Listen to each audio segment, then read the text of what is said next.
விளையாட்டுப் போட்டியில் வீரர்களின் செயல்திறன் ஒற்றுமை உணர்வை பாராட்டுகிறேன்.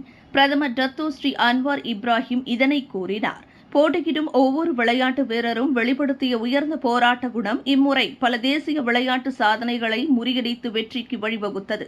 போட்டிகளில் வெற்றி பெற போராடிய போதிலும் விளையாட்டு வீரர்கள் இன்னும் ஒற்றுமையின் உணர்வோடு போட்டியிட்டனர். குறிப்பாக மற்ற அணிகளைச் சேர்ந்த விளையாட்டு வீரர்களிடையே நெருங்கிய உறவை ஏற்படுத்தியது இன்னும் பெருமையாக உள்ளது. இளையோரிடம் இப்படிப்பட்ட சிறந்த விளையாட்டு திறனையும் ஒற்றுமையையும் தான் நாம் வளர்க்க விரும்புகிறோம் என்று பிரதமர் கூறினார். விலையில் மேலும் செய்திகளை தெரிந்து கொள்ள கீழே இருக்கும் பெல் பட்டனை அழுத்துங்கள்.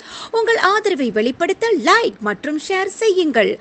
தொடர்ந்து விண்வெளியுடன் உங்கள் பயணத்தை தொடர்ந்திருக்க சப்ஸ்கிரைப் செய்யுங்கள்.